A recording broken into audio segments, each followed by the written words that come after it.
गरीब साध साध सब नेक हैं, आप अपनी ठोरी, जो सतलोक ले जाएंगे वो साधु कोई और। त्योहार आते हैं, कोई बात हुई, वो व्यर्थ के खर्चे। ये त्योहार मनाते हैं दिवाली का, दीपावली, ये किस लिए मनाते हैं कि भगवान श्री राम सीता जी को लेकर घर लौटे थे। और फिर चलो पहले तो देसी घी के दीप जलाए जाते थे, हवन हो जाता था, वो भी बढ़िया बात थी। लेकिन एक दिन हवन कर देने से बात नहीं बनती। अपना रोज लगावे घी की दीप है, रोज हवन करे वो। और जब सीता जी को घर से निकाला, फिर भी मनाओ तुम उसने, फिर भी दिवाली मना रहे हो। सीता तो घर से निकाल दी गई थी जिसके आने की खुशी में, और वो दीप जलाए गए थे, और फिर वह निकाल दी करते। वो तो दुखी हुई, वहाँ जंगल में टाइम पास करा बेचारी ने सह परिवार। और श्री राम घर पे, परिवार उसका जंगल में, चाहे वो राजा के कुछ भी बना रहो। एक छोटे से नगर का राजा, अयोध्या का राजा था, चाहे राष्ट्रपति बने जाए पूरी पृथ्वी का, जिसका परिवार कहीं रहा कहीं वो जीव सुखी हो सकता है। और फिर भी दिवाली मनावें और दीप जलावें।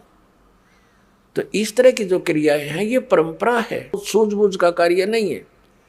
फिर बम छोड़ते हैं त्योहार के दिन, कितना प्रदूषण फैलाते हैं, आग लग जाती है। तो यह परंपरा बनाई तो बच्चे आकर्षित हुए, इसको समाप्त करेंगे धीरे धीरे। और क्या की खुशी, एक भगत कह रहा था, बोला जी नाम लेने के बाद ज्ञान हुआ हमें, और पहली बार त्योहार मनाया हमने अपना। हमने 10 वर्ष हो गए ना दिवाली मना ली, ना तीज त्योहार मनाए, और ना होली मनाई। कारण क्या रहा कि हमारा परिवार है, 5-6 भाई हैं मेरे दादा है, उसमें किसी का कोई मृत्यु हो जाती है, कभी हमारे घर में हो जाती है। पिछली बार मेरी बहन विधवा होगी, सारा 1 साल तो फिर मनाना ही नहीं कुछ भी। 1 वर्ष पूरा नहीं हुआ इतना दूसरी घटना घट लेती है। और 10 वर्ष हो गया हमने कोई त्योहार मना के नहीं देखा। फिर कहाँ गई वो दीपावली। और परमात्मा कहते हैं इसे गंदे लोक में, जैसे नानक साहब जी से कहा था कि आप यहाँ खुशी नजर नहीं आते, मायूस बने रहते हो।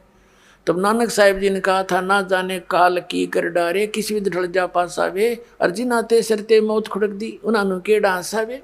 एक समय एक लड़के का ब्याह था, पहले दिन डीजे बजा रहे, घर में भी नाचे कूदे, बहन भी उसकी घुड़चड़ी पे उसका जो निकाली हुआ फेरी, वो भी चित्र समाचार पत्र में। अगले दिन विवाह के लिए जा रही थी बारात, वो दुल्हे वाली कार टकरा गई एक टैंकर से, ट्रक से या टैंकर से। 6-7 सदस्य थे, घर के भी थे उसमें 2-3 और वो दुल्हा भी, सारे मर गए। अब फिर टक्कर मार मार कर रो रहे हैं, बाल पाट रही। वो बहनें पहले दिन जो डांस कर रही थी, नाचन कूदे फंड कर रही थी। तो परमात्मा कहते, ना जाने काल की कर डारे, किस भी ढल जा पासा वे, अर्जी नाते सरते मौत खुड़क दी। फिर क्या किया, सी यहाँ पर क्या डांस करें, टाइम पास करो, विवाह करो, बच्चों का संयोग जोड़ दो सिंपल वे से। ब्याह तो 2 बालका का होना है, बाकी तो फंड हो, कितने इकट्ठे कर लो चाहे ना कर लो। तो इस प्रकार हमने इस प्रत्येक परंपरा को रिड्यूस करना है। कहते हैं जगत का पेखना पेख्या, धनी का नाम ना लेखा। अब एक दूसरे के सिर पर धरे बैठे, उसने ऐसे कर दिया, उसने ऐसे कर दिया, किंतु जो करने वाले का तो जिक्र भी नहीं। तो इस प्रकार वो त्रेता युग में आए थे भगवान मुनिंदर रूप में परमात्मा। उस समय नल नील को स्वस्थ किया, और श्री रामचंद्र जी के ऊपर जो पहाड़ जैसा दुख था, वो पुल बनवाया। और परमात्मा कहते हैं कि धर्मदास जी को समझाते हैं कि तुम इन राम कृष्ण को भगवान मान बैठे, किस आधार से? एक छोटे मोटे इनकी लीला देखकर कैसे कि श्री कृष्ण जी को तुमने राम मान लिया, भगवान मान लिया, कि उसने गोवर्धन पर्वत उठा लिया, गिरिराज बोलो जिसने।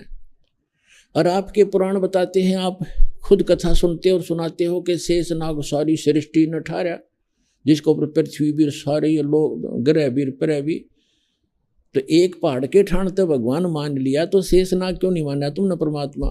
और फिर आप ये भी कथा सुनते हो श्री राम के उसमें कि द्रोणागिरी उठा कर ले आए भगवान ये हनुमान जी द्रोणागिरी उठा ले आए, तो इनमें भगवान हनुमान भगवान क्यों नहीं? क्या बताते हैं कि गोवर्धन श्री कृष्ण धारो और द्रोणगिरी हनुमंते, शेष नाग सब सृष्टि उठारा इनमें कौन भगवंते। फिर क्या बताते हैं?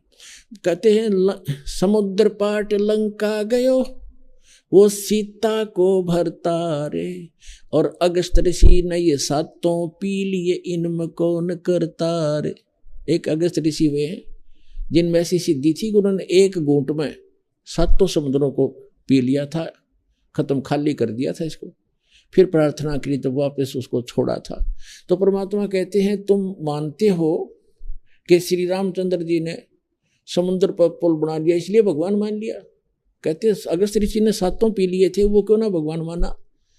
फिर कहते काटे बंधन विपत में कठिन कियो संग्राम, चिन्हो रे नर प्राणिया ये गरुड़ बड़ो के राम। ओए होए, कहते तुम्हारा भगवान श्री रामचंद्र जिसको तुम भगवान मानते हो वो तो नागफास में आ गए थे सारी सेना सब समेत, और गरुड़ ने आकर तुम्हारे भगवान का बंधन काटा था श्री राम का। तो गरुड़ बड़ा हुआ तुम्हारा श्री राम बड़ा हुआ, कुछ तब बुद्धि तो काम ले लो।